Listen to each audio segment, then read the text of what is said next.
All right, guys, welcome back to the Rich Shiels Golf Show podcast, episode 323, here in, I was going to say sunny Manchester guy then, but I don't want to start this podcast with a blatant lie. Wow, that would have been a huge lie. It is. I don't think we've seen the sunshine. In fact, Saturday was quite nice over the weekend. Saturday was a nice day. You've had this weird thing to tell us lies. You walked in this morning and said that you were 6'5". I'm like, you're not 6'5", Rick. And then you went, I am. And then you said, I can hit the golf ball now with 170 mile an hour ball speed. Here we go. All these vicious lies and rumours. Two are lies, one's the truth.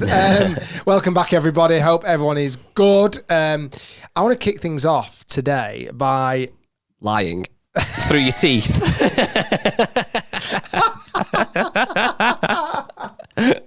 As I just get straight into it. Yeah. I don't even know where I was going with that either then. No. Can I kick something off? I'd love you to kick it off. You give me the ball and I'll boot it into the stands. I'm going to give you the baton to this podcast. I've started it horrendously bad. Man United rubbish. That's a little starting point for you. They're horrendously Man bad. United. This is a golf podcast. Yes, it is, but it's also a podcast that revolves around Liverpool FC and Man United when the other party is doing badly. Both not having a great season, that's fair to say. Yeah, but at least you're still in the FA Cup. Well, yeah. And it's until tonight, see what happens. Well, yeah. And you're also, or last night, and you're also still contending for Champions League. You know what's crazy though with football, and this will only be a short bit on football, we're obviously relatively similar-ish age. We have now been around long enough to see football teams be super dominant and then fall away. Because I remember growing up when, obviously I'm a Liverpool fan, and yes, they had some success. In 2005 Champions League final was a massive one, but I didn't really know growing up Liverpool being dominant and obviously winning the league until they did in 2020. But obviously in the 70s and 80s, they were a formidable force. I feel like now, no jokes aside, I have seen Man United be the absolute dominant force to now, I'm not going to call you a mid-table club, but like a top 6 challenging club. Yes, you've got the biggest fan base in the world and all that stuff, but I can't believe I've seen that. If I was 12 or 13 now, I wouldn't be doubting, were Man United actually good? I know, It's weird, isn't it? I was addicted to the FA Cup this weekend, to be fair. I was watching all the scores come in and like seeing City win 10-1 is so, it's gut-wrenching. I seen Macclesfield turn over Crystal Palace, Insane. Which was unbelievable. I actually genuinely didn't realise that was Rooney's little brother who manages Macclesfield Town. There was 3 things I didn't know watching. I watched the end of it on. I didn't realise, first of all, I forgot for a moment that Palace were the defending champions. Yeah, I was like, that was even bigger of a blow. I then didn't realise how low down Macclesfield actually are. 117 places, which is obviously the biggest upsets ever. And like you said then, also the cherry on top was it was Wayne Rooney's brother. And like a really amazing AstroTurf pitch. Yeah. Did you see the picture as well? It looked awesome. That is the magic of the FA Cup, although it's not always, I'm not a massive...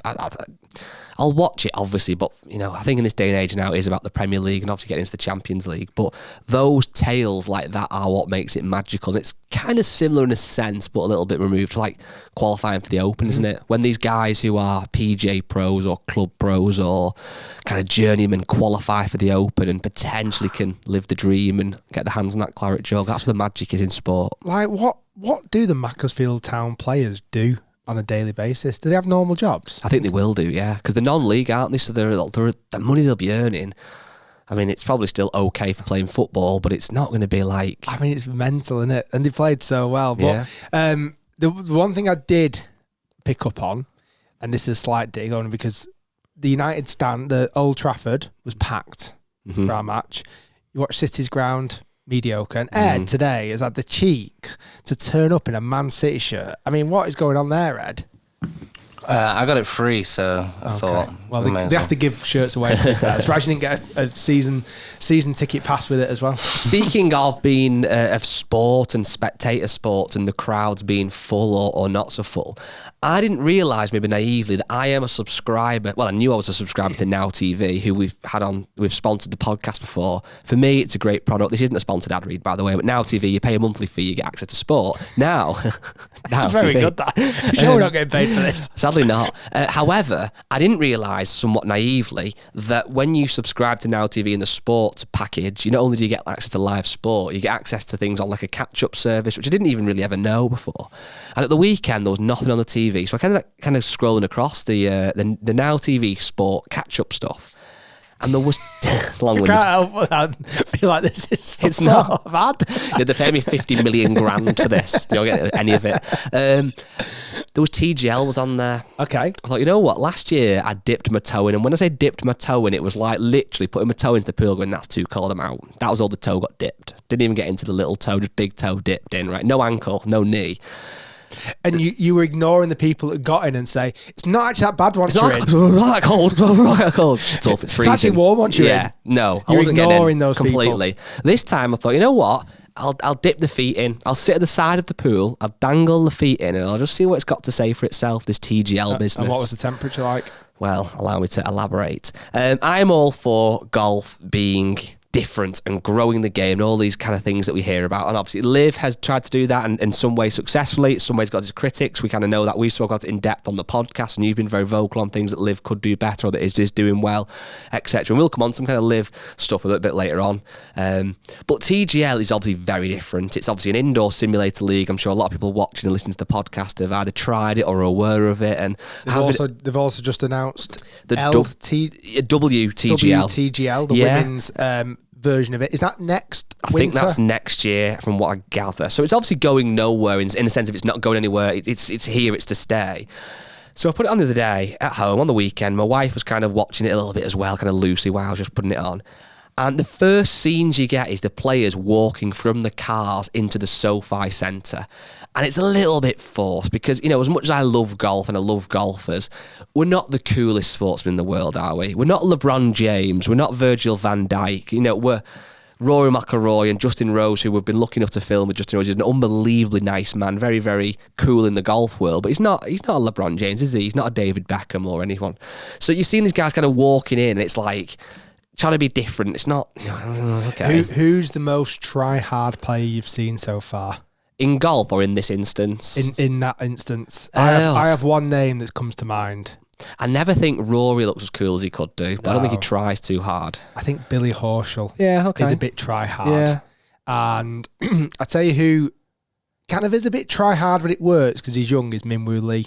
Yeah. Like, he kind of pulls it off. Yeah, but he's putting effort in. He's putting some effort in, isn't he? He's thinking about what he needs to wear. Well, it's like Tiger. On the golf course, Tiger's the coolest man ever lived. When you see him walking to golf with his hat on backwards, it's not that great, is it? No. I'm trying to think. There's someone else who's like turned up in like a basketball jersey. Yeah, a few of them were. Sahith Theegala had one on, I believe. Colin Morikawa looked quite cool. But anyway, the point is, I'm not just ranking players' coolness. It was because obviously it's different. They're trying to make it look a bit different. How would you walk in if it was you coming into that? In a tuxedo. Nice. But, nice. But there's a little hole in the back of my trousers. And people are going, why's he got that hole there? And you'll see. I'm going to tear you a new one. Whereabouts on the bottom of your trousers? Well, that's for your imagination. No, anyway. And, you know, so I watched it and it kind of starts off and I think, right, I'm really going to give this a go now. And Sorry. it was the... Very quick one. I'm sorry to keep on interrupting you. No, carry on. Is this? I know you watched it on catch up, but is this all still live? Completely. It was like the live package chucked in, which I kind of liked. But TGL is still produced live. Yes. Right. Yeah. So I watched it on catch up, but it was a live broadcast, and it was quite good because obviously it was on catch up. I could fast forward a little bit. And it was, this is the point, I've even forgotten who it was. It was Rory's team, who is the Boston Common against whoever Justin Rose's team is. So this isn't looking very promising. I can't even remember. Anyway, it was whoever. Just let me have a quick look. Justin. Is he not We Are LA? Yes, LA. There you go. You've got it straight away. So that's who it was. So it starts off and they hit into the simulator screen, and I was watching it. I was thinking, okay, I'm going to stick with this. And even Abby was watching it, my wife, going, what is this? I lasted, I think, 2 or 3 kind of virtual holes, and I was out. Now, there'll be some people listening now in the car, on the treadmill, wherever you are, listening or watching the podcast, thinking you're talking nonsense, who really enjoy it. And that's fine. I'm glad people do, because any way of getting more people's eyes onto the sport of golf is great. There's lots of people, and I'm sure most listening, who love watching YouTube golf. Some people who think it's absolutely a waste of time, and that's fine. You know, we all have opinions. But seriously, it just didn't work for me in any way, shape or form. However, and this is the thing I thought about, why do I really need to see the best players in the world doing this? Because it's not real golf. It doesn't mean much to them. Rory's obviously invested, quite literally invested, so he wants it to do well.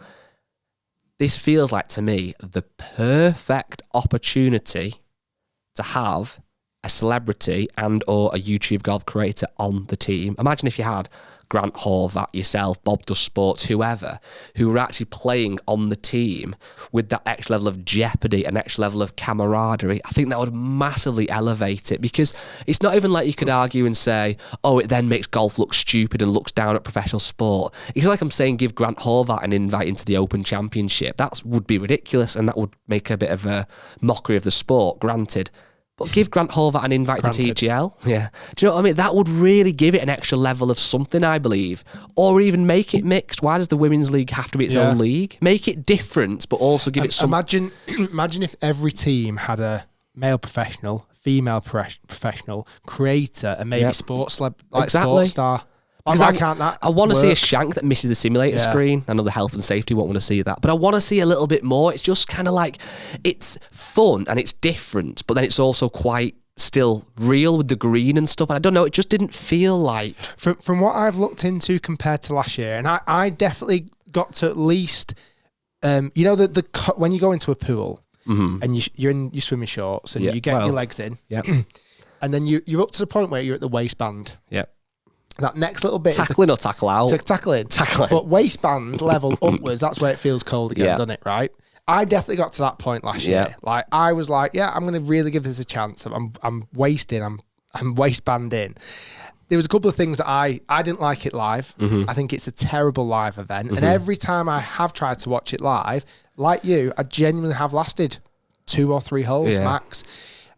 It doesn't have to be live. I don't get why it needs to be produced like that in a 30-minute show. How much more entertaining would that be? You know, if you flick that on for 30, you'd go, I'm going to give this 30 minutes. I don't know. Did you see on the how long was the actual? It was a couple of hours long. It's a long time, and it's a big commitment. Where if you just watched it for 30 minutes, and you got all the action, you got all the funny bits, you got a gist of it. I think that would help so much more. I know the things that have changed from first season. The audience that went there actually had a terrible experience because you can't hear what's going on. So you'll hear this banter between the players on the broadcast, but if you sat there live, you hear nothing. From what I understand now, every audience member actually has headphones in now. So they can actually hear what's going on, which I think is much, much, much better. They've made the green bigger. They're now experimenting with holes that are so different and unique. I believe there's a stinger hole now where there's like this cliff that kind of sticks out from the tee box, and you've got to sting it under the cliff or hook it round it or go over the top of it. I think things like that will be interesting, certainly for the younger audience. But you're dead right. Do I want to see, and let's use Atlanta Drive, I'm not sure if this is still the team, but Patrick Cantlay, Justin Thomas, okay, pretty good. Billy Horschel, Lucas Glover. I'm not asked about seeing them. I'm guessing Tiger's not playing in Jupiter Links, because who did I just see them sign? Was that the gala they just signed? I'm not sure, because he was playing the other day, so I don't think it is, unless he was on a substitute or something. No, it wasn't Thigala. He already plays for LA. They signed somebody. I was like, oh, that's it's a shame. I want to see Tiger and ratings as well. This is just going off what I've seen on articles. Ratings haven't been quite as high as last year. I think when Tiger plays, the ratings just go crazy. When Tiger doesn't play, the ratings aren't as high. Kind of 2 final things though, actually, although I'm saying all that, on the contrary, and obviously you've kind of said that it looks like it's been even more elevated, I actually did think watching it would be quite good as a fan to be there, because it's relatively intimate. I think there's only 1,000 or 1,500 fans in there. If you are there as a fan, you are relatively close and personal to like Rory and that whacking golf balls. Now, admittedly, it's going to travel not very far and hit a screen, but you're still getting to see them around the green, and it looks like it'd be quite good fun, you know. So I'm sure, like all American sports, we've obviously been to watch the NBA and stuff. It's so good to be part of it. It's a real spectacle. That would be quite cool. And you know, the thing is though, again, touching on golf and how we make golf more fun and trying to get more casuals into golf. What feels like the most ironic thing for me about this, I have a lot of friends who are, well, I don't have a lot of friends, that's a lie, but I have friends, a lot of them, a lot of those handful of friends are sports fans who will watch the golf occasionally. I might get the odd text saying, oh, should have bet on this person for the Open, or should have bet on this person for the Masters or the Ryder Cup. Those casual sports friends, casual golf fans, will watch those big majors. they don't watch TGL. So you think, actually, and I'm sure there's much, much more educated people than me who are doing loads of market research, so I'm sure they are onto something. But realistically, is it not that those casual sports fans will be watching the real stuff? Another example would be, you didn't watch the day when I mentioned to you, don't think you knew it happened, that Battle of the Sexes tennis match. No. But I wouldn't be surprised if you watched the Wimbledon final. Now, I know that's a small example and a very small case study, but it's almost like the pinnacle of all sports is what really transcends and what resonates to people. These kind of gimmicky versions can sometimes work, like 2020 cricket and the T100 and all that, whatever it's called. But it's kind of like, does it work? Time will tell, I'm sure. But for me, the heritage plays a big part, doesn't it? Yeah, you want to watch people. I think when you're watching sport, you either want to watch, which has been proven to be a success now with YouTube golf, personality-driven content where it's fun and banter and all that kind of stuff and relatable, or absolute the pinnacle of performance, which is where the Masters, the Majors, all those kind of things work. When you've got things that's in the middle, where it's forced, where it's still the best players in the world, but playing on a simulator with kind of forced banter, I'm not that keen. Would it make a difference if it was somewhat related to bringing in an average golfer as well? Possibly it would. I don't know. I just feel like it's so hard because the whole world of YouTube boxing causes such a debate, doesn't it? That the whole, I know we touched it the last week, whenever it was, the AJ and Jake Paul fight and how that's just a bit of a circus, and a lot of real authentic boxing fans turn the nose up at it, which I understand it is making a mockery of the sport to some degree. But I think with fighting, there's that kind of primal instinct, that animal instinct kind of thing certainly in men, if I'm being honest with you, who want to watch two other men fight. And, Jake Paul, as I said last week, is not a small fella. If he could hit, Joshua in the chin perfectly square, he probably could maybe beat him. Never going to happen, but could. Do I care if Rory McIlroy's in an indoor arena against Sahith Theegala? No? I think the difference is the difference between a tournament and making a TV show. Well, yeah. Growing up, this is very UK-centric, I believe. There was two TV shows that were so popular, almost have a cult following, Bullseye and Big Break. And they really nailed this idea of bringing in athletes, as much as you can call it, athletes into TV shows. But if you remember correctly, they were actually playing on behalf of someone. Was that Bullseye as well? Yeah, Bullseye and Big Break. That's what you said, sorry. Yeah. Bullseye for the darts. Sorry, I got muddled up. And Big Break for the snooker. Something else I was thinking of as well. Anyway, carry on. But the pros weren't playing for themselves. They were playing for spectators. They were playing for the audience members. And I think that gave it a bit of jeopardy that felt a bit more like you're invested. Oh, this part. Yeah, it doesn't mean anything to Stephen Hendry. He's not arsed. But it does to Jim, who's got, is going to win 10 grand if Stephen Hendry pots this. I feel like that would give it a little bit more like, I don't know this. Have you watched any Beast Games yet? Beast Games 2. It's come out on Amazon Prime. As a family this weekend, I don't know how many episodes it is. I think we're 6 episodes deep. It's phenomenal. It's absolute. And for family entertainment, I don't think it's much better. Like, my kids are at an age enough now where they love Mr. Beast and they watch all of his stuff. But like, we sat down as a family, and it ticks so many boxes for everybody. And it's not celebrities. It's not, Mr. Beast isn't winning this money. It's real people, but you get invested with those real people. Like, you end up backing these real people because you learn a bit more about them. You learn the story. I just feel like TGL, it would make so much more sense if it wasn't for the pros. They're not bothered about winning TGL as far as I'm aware. But if they did it for audience members, if they did it for, I don't want to say charities because I think that loses a bit, but it being for someone sat in the crowd watching Justin Thomas hit a shot, knowing that it's going to affect that person right there. And that's it. And at the end of the day, we are only, suppose, armchair fans who are saying these things. You would like to think that these companies who are spending thousands and, millions of dollars on it know what they're talking about, and they're going to do the right research, and they're going to poll the right people, all this kind of stuff. So it should be a success. But then again, if you ask me to put a bet on the fact, will TGL be here in 10 years or not, my bet would be on not. Anyway, speaking of money and fees for things, I've had a good email, Rick, from a guy called George, which is something I've not heard of before. You may have heard of this before. He said, "Hi both. I want to get your thoughts on something that blew my mind at 2 different golf courses last year. I was lucky enough to go on 2 holidays with my girlfriend, once in Dubai and once in Australia. 2 good holidays, to be fair, George. She agreed to me playing golf Each time she came to sit in the buggy and watch me hack it around 18 holes. Both times, as we got to the first tee, we were asked if she'd paid a spectator fee. In each instance, she had to pay around £25 just to watch me play.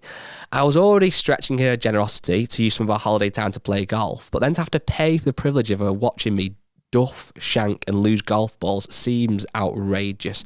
Are these spectator fees normal, or is it just golf courses taking the mick? She didn't once pick up a club or hit a shot. She couldn't care less. She was simply just sat in the buggy, which had already paid full price for. How can this be justified? I have never heard of anything more ridiculous in my life.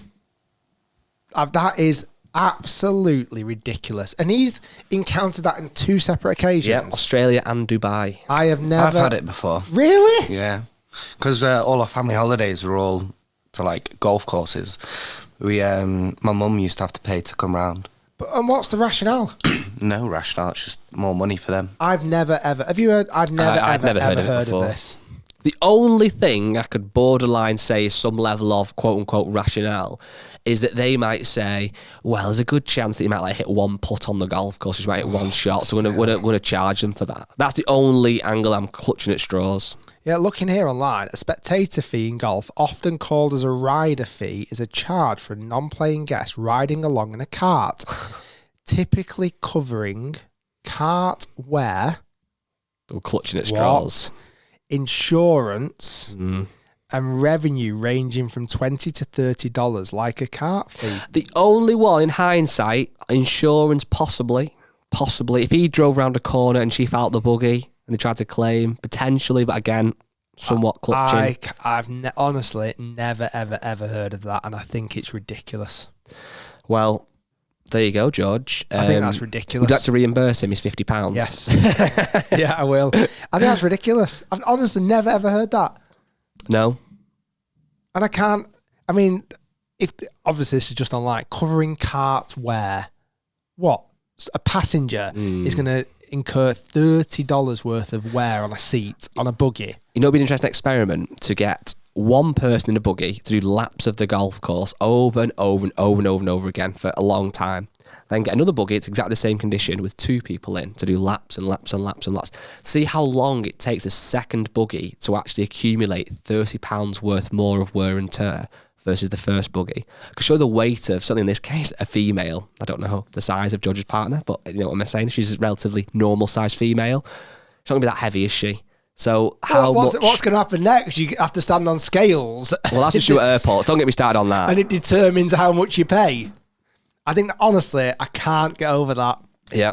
I've never heard it. If you're a golf club, if you are a golf club owner, please write in and justify this ridiculous rider's fee. What about if they walked? Do you have to do a walker's fee? Well, you're going to damage the grass.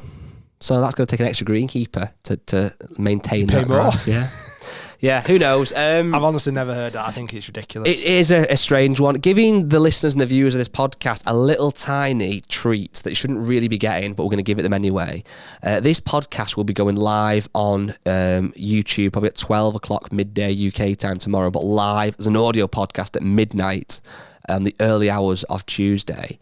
At 3 p.m. today, so 3 p.m. on Tuesday, the 13th of January, Ping will be officially announcing the G440 Max K driver. It's a big one. There's also it's literally a big one. There's also Cobra are releasing their new clubs, which we'll touch on as well, because I know you've tried those, Rick, and had some interesting thoughts on them. I was very lucky to try and review the Ping G440 Max K driver because it made sense. Don't say try and review. You did review. You did a great job. Thank you very much. You've not seen the footage yet. Well, either. I got told you did a great job. It is replacing the G430 10K Max or Max 10K, whatever you want to call it, from 2 years ago. Again, giving a couple of little spoilers in here, but why not? It's great. It's a really it is. It's a really, really good driver. It's no secret to anyone who's watched the videos of me playing with yourself. Driver can be my best club in the bag, very, very rarely that's the case. It can be the club that costs me golf shots and puts me out of bounds and ruins my scorecard. So I really need a golf club in the bag that is forgiving and that gives me confidence. And bizarrely, even though Driver will be is my worst club in the bag, it actually is one of the golf clubs I'm most reluctant to swap, because I know that the Ping G430 Max 10K is one of the most forgiving drivers in the market. So it's like, well, if I'm going to be rubbish, it may as well be rubbish with the best forgiving driver. I honestly think that... Imagine that, not being able to hit the driver with the most forgiving driver. Well, that is the truth. I'm holding my hands up. However, like the G440 Max K, the new version, its big brother that supersedes it, for me, in testing, was faster off the face, were equally as forgiving, looks a bit better, sounds great, has some adjustable weights, which the old one didn't have, which I might not tinker with, but I'd rather have it than not have it. Why would you not? It's awesome. However, the big negative is the price. £629 sterling. Think of how many riders' fees you could get with that. 30. There you go. 31 actually, and I'd have £9 now, really. But yeah, I mean, I'd rather have a new driver. I know, yeah.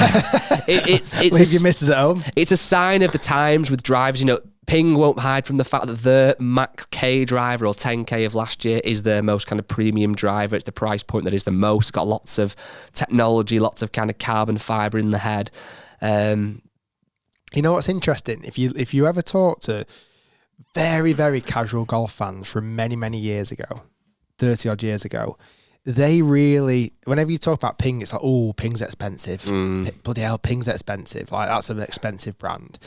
But then weirdly, you'll know the year better than me, they flipped it around and brought out the G. Yeah, the G2. Was it G2 It was about driver? 2004, I think. £199. Yeah, it was phenomenal. And that like changed the game for really Ping did. a little bit as well, because they were always known of making really expensive drivers. But that cut no corners either, did it? It was a great driver that was cheaper, and it did change the game.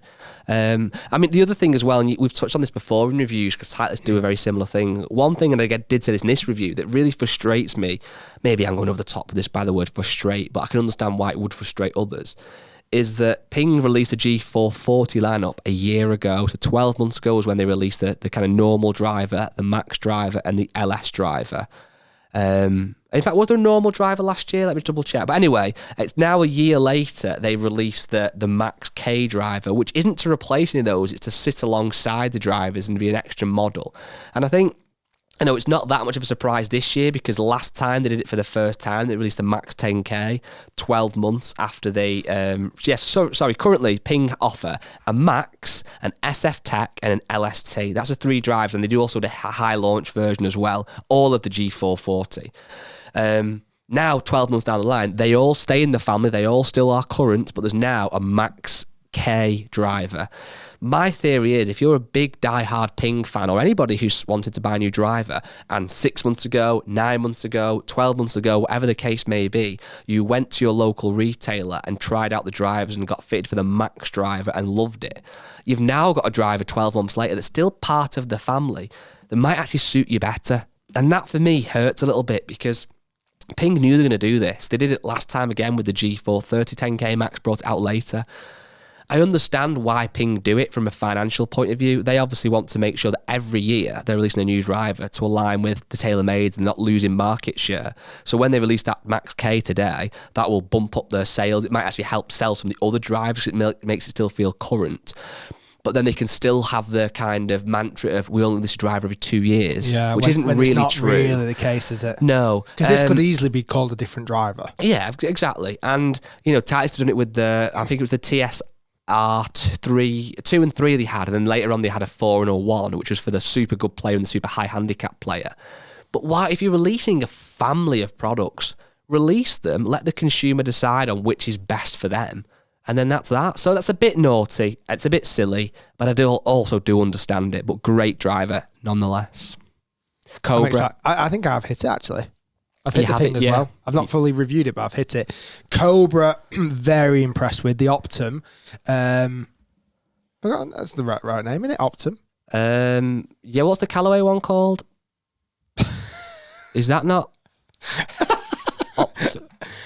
Optum and? I'm gonna have to Google this now because I don't know. You're either right, but I don't know which is. I think like Callaway. Let's have a look. It is Callaway Optum. Yeah, so it's the Cobra. It's very similar. Cobra. Cobra. Oh, this is embarrassing. I've already reviewed it. Is it not OPTM? Is that the same? Wait a minute. No, it's not the same. It's Optum and... We have to bring Ben in here. Cobras is called OPTM. Let's ring Ben. So they've got the same name? No, it's not. I think Definitely it is. Not. It's not, honestly. Cobras is called OPTM. Oh, it's Quantum. Callaway's, you were right. Cobra's Optum. Yeah. Callaway's Quantum. That's what it was. How did we get that so wrong? How stupid of us. Yeah, but it is similar. That's what I'm saying. And all the colours and everything are similar. White, black and grey. Right. Cobra Optum. So what's the Callaway one again? Quantum. That's it. Jesus. Right. Cobra's a very good driver. It's one of the fastest drivers I've ever tested. Review coming out very soon. You say today? When this podcast goes live. Amazing. Honestly, it's really, really good. And I've had a little soft spot for Cobra drivers, certainly since F9. Kind of had drivers in and out of the bag.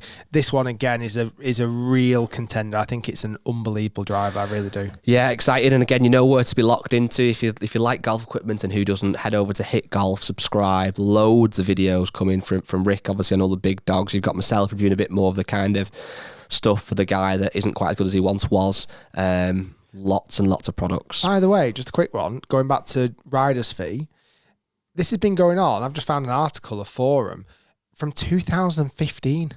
It's not new. It's been going around for a long time. I can't believe I've never heard of it. As I start charging for our cameraman.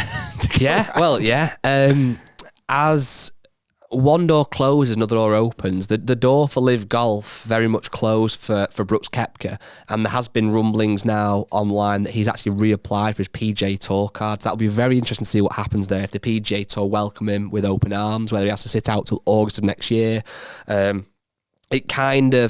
We had some speculation last week when we spoke about it. It kind of, to some degree, poo-poos what he was saying about spending more time at home, maybe, if he's going back to the PGA Tour, albeit probably less international travel. So lots to be discussed, and we'll find out more in the future.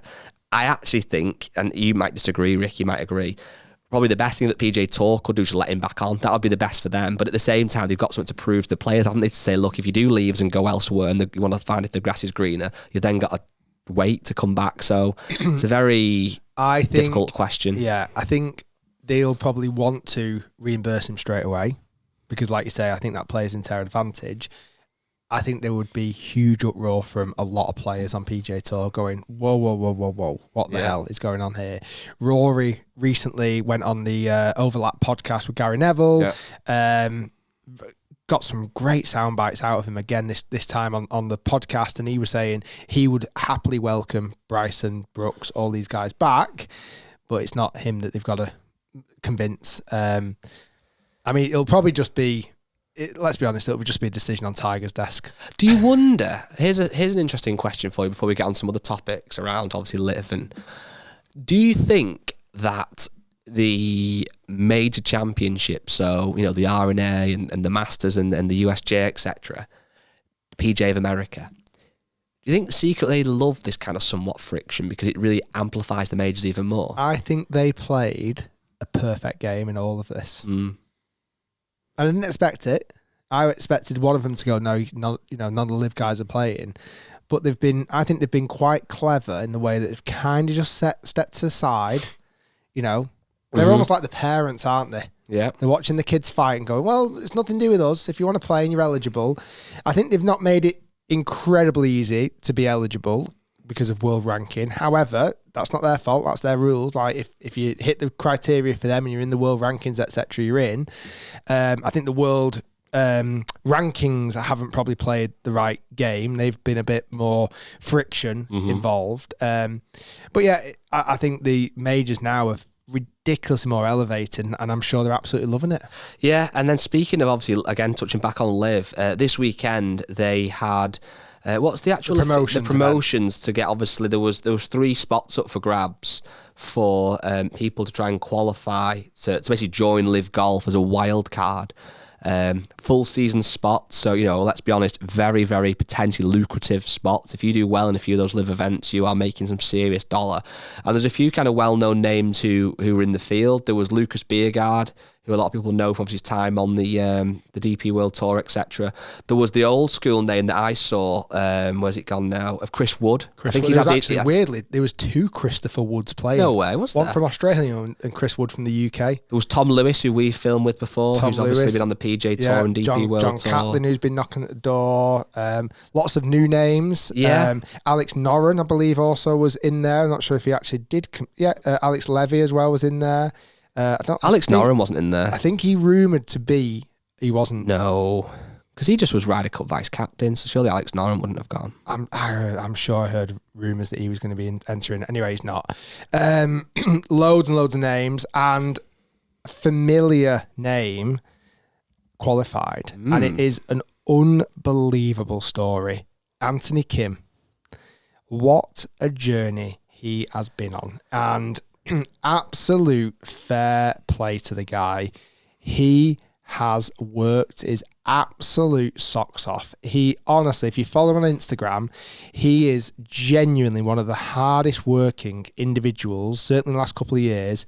He has got something to prove to, and he said it, the interview after, Suhan said, have you got something to prove to your haters? And he said, no, not really got anything to prove to my haters. I've got to prove it to myself. Mm-hmm. I think there's a bit of truth in that, but I also think there's a bit of truth in the fact he wants to prove people wrong. He went out and played fantastically well. He shot 69, 66, 69 to be finished 5 under and to secure his spot by 2. He was in 3rd place. He has got fully back onto Live Golf again. From what I understand, they're going to be wild cards unless a team signs him up. Mm-hmm. So let's say whoever. I've actually noticed a lot of interaction between him and Joaquin Niemann. I think Torquay are fully rostered up. I don't think they need any more players, but I do think a lot of captains from Live Golf will be seeing what Anthony Kim has done with his own game, kind of showing, wow, you've really worked hard and you've put the effort in. His game is trending tremendously. He could be a fantastic signing. You know what's really interesting about this? And I was really happy for Anthony Kim because obviously he's now was on Live Golf for 2 years. And just about 12 months ago, we obviously did a podcast with him and met him in West Palm Beach in Florida. And we did a podcast with him. And he told us, didn't he, and quite openly, kind of off podcast, that he'd seen our clips of him and where I'd called his signing a gimmick. And I think it's like quite personally. And I wouldn't be surprised if those kind of comments are what spurred him on. But I was always keen to kind of almost double down on my take, if you like, that I was never suggesting that Anthony Kim himself, him as a man, is a gimmick because, he's not. He has been an unbelievable talent in the game of golf. Obviously had some very difficult times off the golf course and went, vanished basically off the face of thin earth to golf fans for a long time and had some problems he was battling. And obviously, massive kudos to Anthony Kim for battling those demons and addiction and being clean and being sober. He's obviously very passionate about his sobriety. He's a very passionate girl dad. He's got a daughter and he's got a wife and, some of my own children. I can massively respect that. So I just want to kind of re-emphasise that, not that Anthony might be listening to this podcast today, but my point was never on him as being a gimmick. My point, which I still do stand by, and I don't know what your thoughts, Rick, obviously you are a Live Golf ambassador, but was the signing of him 2 years ago was a bit gimmicky because Live were trying to produce and have done to some degree a real strong league of elite golf professionals, and a guy that's been out of the game for 10 years isn't going to be in that state to compete and be as good as he can be. And obviously some of his finishes weren't brilliant, but he still competed week in, week out, and fair dues, went and played Live Golf.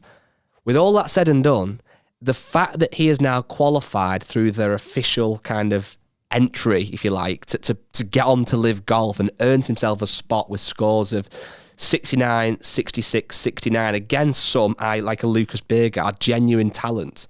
Fair play. He's absolutely earned his spot. He's earned his spot. And I think that, again, will...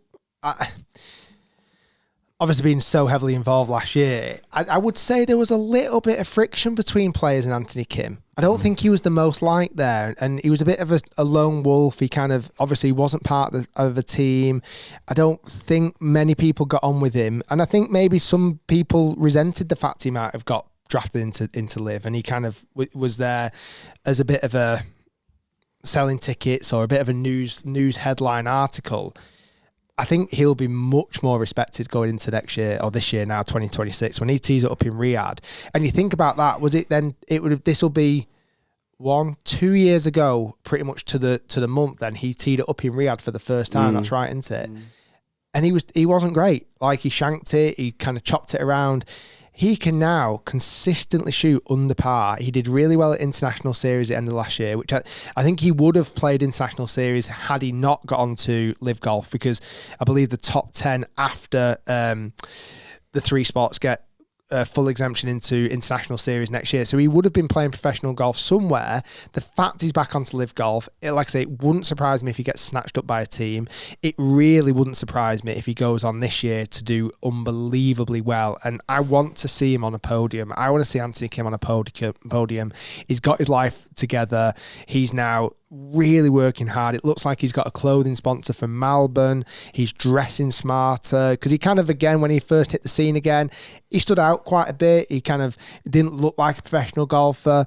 You look at him yesterday, he looks like the real deal again. So I just personally, from spending a bit of time with him, knowing how good he is, and he really is very, very, very good at golf, knowing how hard he's worked, knowing that now he's getting back onto Live Golf because he's qualified for it rather than be given a golden ticket, I really want him to push on and do really well. It is a movie could be written about this. Well, and this is literally a movie script. What's really interesting is the time that, it was a year ago now, so I'm kind of hoping my memory serves me correct. But from the time we spent with him and other interviews I've heard him kind of conduct, I feel like for him, his win, if you like, was the fact that he was clean, he was sober, he was with his wife and his daughter.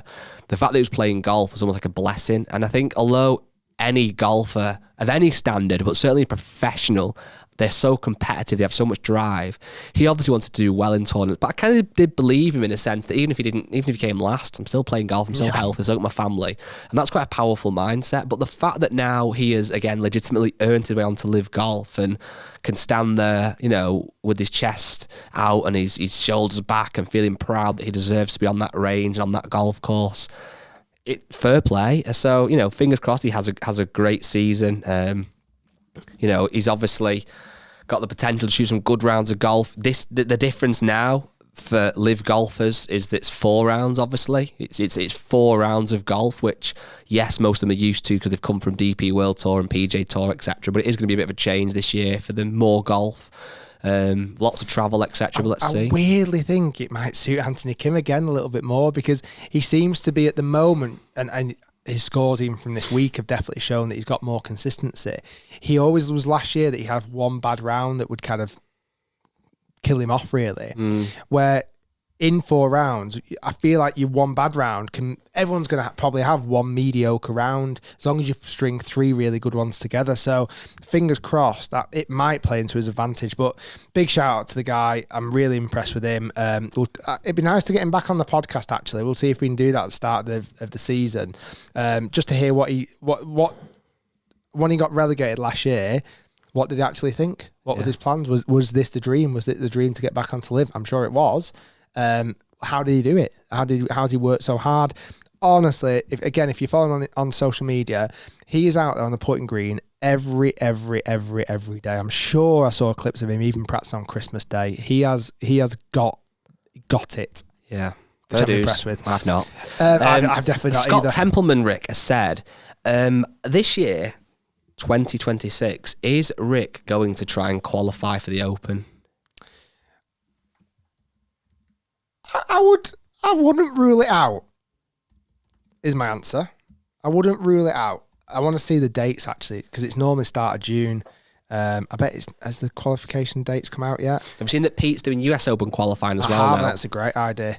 I think where Pete should do, and I've thought this for a number of years, there's other ways to get in the Open. It's not just qualifying for the Open. Win the Masters? I mean, it's not that hard, is it? Do you know what I mean?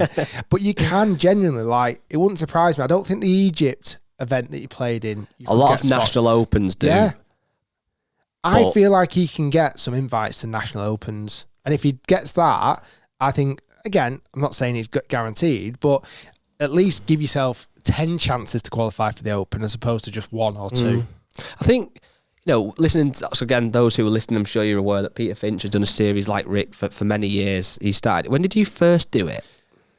Well, the very first year that we did it, I can't remember the year because I'm not as good at dates with you. I'm going to guess 2016. I was going to say 15, 16, yeah. And we were both, in fact, was the Open at St Andrews 2015? It was. Yes. So I remember when we were stood there on the side of the 18th hole, and jokingly, between just the two of us, said, how mad would it be if we actually tried to qualify for the Open? Then that kind of then came up with this crazy idea of going through this series of qualifying for the Open, etc. That following year, Pete actually got an injury, so it was actually only me that did it in 2016. I probably did it in 16, 17, maybe 18. Then I didn't do it for a long period of time, and I did it again last year. And actually, apart from one hole, did pretty good. I was quite impressed the way I played actually overall. But I wouldn't rule it out. I'd love to give it another go. I think what's interesting is this angle of, how do you get your game in a spot where you go and you be somewhat competitive? Obviously, I wonder if, and Pete might answer, you might have spoken to Pete when you've been away in Turkey. I wonder if this time, if you hadn't got through the first stage, if it would have been, if you'd have said, right, I've kind of done that now. The fact this time you got through that first stage, it showed real promise. If that's what's kind of spurring him on to continue trying it, who knows? I listened to clips of his podcast last week. He talked about how his golf is going to be much more, his channel is going to be much more about competitive golf. That makes sense. He is a good player. I think he needs to work on his irons a lot. I feel like his iron play isn't anywhere near as good as it should be because he hits the ball brilliant with driver. And the amount of times I'm 20 yards further back and I'm hitting it closer than with an iron. I mean, he can miss a green with an iron. The advantage for him, he's got a great short game, so even if he misses the green, it's not the end of the world. But for him to make more birdies, he's definitely got to sharpen up his iron play. Really interesting question here that I feel somewhat qualified to answer, but also kind of not, and hopefully this makes sense. But it's from Paul Lidrith. He says, play more golf is for some an ideal way of becoming a member of a golf club, but some clubs are now denying the play more golf members from playing in comps. Do you think this is right? So for those listening, a lot of you will be aware of play more golf, some of you won't be, but play more golf is a thing, certainly in the UK, where you can pay a fee to become a member of a golf club. The golf club I was a member at, which I then did play more golf, was probably at least half the price for full membership, if not maybe a third of the price of a membership. And you got a number of points. So let's just say you got 100 points, for example. If you played 9 holes on a Thursday afternoon, it might be 3 points, whereas 18 holes on a Saturday morning might be 10 points, just for example. Those aren't quite the right numbers, but you get the point. Pardon, you've had to use the word point quite a lot, but you get the idea. Get the gist. You get the gist. You could then purchase more points if you've used all your points. And at the time that I was doing play more golf, other than the fact that you obviously would run out of points, you were literally essentially a full member. You could play in the comps, you could book on comps like anybody else could. It was a great way if you have family, or if you're only a real hardcore golfer in the summer months, or for any other reason really, you could be a Play More Golf member. You then got I think you could use your points at other golf courses as well occasionally. So lots of perks to it. And if I'm being honest with you, it probably was too good, because a lot of people thinking, right, I'm a full member, I'm paying £1,100 a year to be a member of this golf club. I only really play April through to September. If I actually work out how much I'm playing, it will be more worthwhile to do that. So I'm not saying this is the right thing to do, because I was a bit of a fan of playing more golf. But if they have at certain golf clubs now stopped you playing in members' comps, I kind of understand it, because it's almost too good. That's my take. Yeah, I kind of get it. I think as well, since COVID as well, and not a lot of places aren't short on members. That's the big thing, isn't it? Has that continued though as well? It feels like it has, but it's got to have dropped off a little bit, surely. Yeah, I'm not really, I think I've not been to as many golf clubs on the ground to kind of ask the question, but there certainly was a spell that carried on well after COVID, where obviously golf clubs were absolutely full up and there's massive waiting lists and stuff. Maybe that has dropped off a little bit now. Wouldn't be surprised if it has. There's certainly a lot where we are in the northwest of England, lots of kind of prestigious golf clubs where to become a member is absolutely, you've got probably more chance of winning the lottery. You know, you have to know a member who puts you forward, who can't have put you forward, anybody else forward for the last 5 years or so. And then you have to get seconded by 10 members and all these kind of intricate things that are typically at the higher end courses, but very, very difficult. But yeah, who knows? Did you see a little clip this week of, and I'm not sure if this was just Rory messing about, but he was tinkering maybe with some new irons? Yeah, apparently he saw this guy on YouTube who was hacking it round with his forgiving irons. He thought, I'll try them. What irons were they? I think they're the same ones that I use. I think he'd seen the Hit Golf Awards and realised, hold on, if Rick is voting for these the best irons of this year, I probably need to be using them. So yeah, I think Rory now is maybe tinkering and needs a little bit more forgiveness. I get it, and he's getting into, he's becoming a bit of an older man these days, so maybe he's wanting a bit more help. Well, you know what's interesting? Speaking on that, I saw something the other day. I can't remember the article. I've since just Googled it now while you were talking and found roughly what I was looking for. But pretty much now on, I think it's on tour. It's roughly around, I think, what was it now? Is it about 30% of players on tour use blades? That might be the exact number. I'll have to do some more research when I've got more time. But essentially my point is a lot of players now on tour aren't using blades. And you think about it, cavity back irons have come on so much the last few years. The fact they can now combine the looks and the feel of a blade, that bit more forgiveness. But also, so much reason why tour pros use the clubs they use is they grew up playing very similar or very familiar style golf clubs. Hence why, the Ping Answer 2 style shape has been so popular for so long, and it's kind of moving on a little bit now. But so many young players who, well, maybe not young now, but, if you're mid-30s, touching 40, probably grew up playing a good set of blades and you continue to do so now. If you're one of these young guys who's in their early 20s, you probably didn't grow up playing blades because they've kind of almost died off a little bit. So I do think you'll see even more of a trend in the next kind of few years where the days of full-bladed irons, I think, will be gone completely. And even into the shorter irons, obviously wedges would stay, but I think even moving on now, you're going to see a lot more guys having full cavity backs. I've got a bit of a challenge for us. I'm thinking next week's podcast, we do a bit of a majors special. Okay? Start the year. Why don't we go away after this podcast, both had a really, really good think of who we genuinely think is going to win the 4 majors. Okay. Come to next week's podcast with our points, seal them in an envelope, and then release them, and then open them again at the end of the year. Okay. I like it, put them on the back there. Yeah. I mean, so I suppose we don't have to seal it, but let's really put our minds to the test, see if we can use stats or data or research or ChatGPT and find out who we genuinely, and we'll do it secretly and then present to each other in next week's podcast. Broader question then, and not one for right now, so you could go on all day, but genuinely now, I know we've had this discussion many a time before, and I'm so intrigued for April to come and see, but is that Rory now opening the floodgates, or is that Rory going to go, I've won the Grand Slam, I've not got the fight in me, it's Scotty's time, and it's... Rory will win more majors, and he would definitely be at the top of my list, potentially for the Masters in April again. Really? Yeah. Because he's going back, the champion, the defending champion. And he did it in a way last year that was a bit scrappy.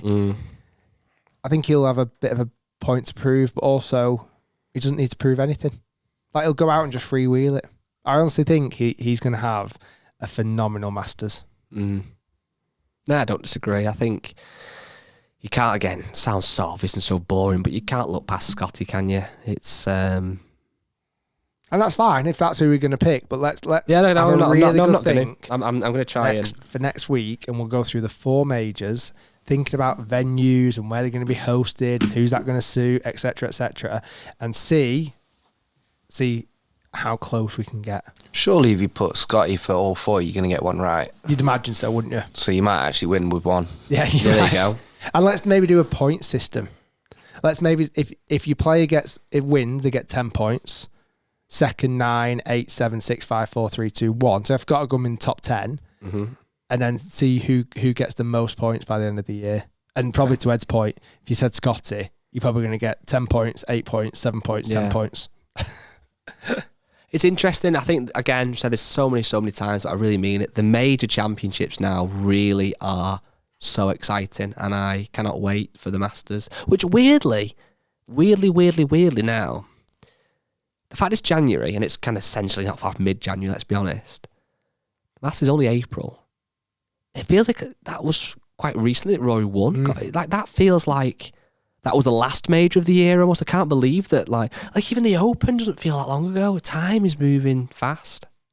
It's weird because I think the Masters feels more recent than the Open. It does. That's what I'm saying. My memory of the Masters is so much more vivid last year than it was of the Open. And I watched both as much.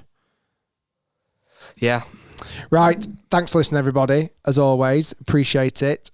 We shall see you next week with a major special. Peace.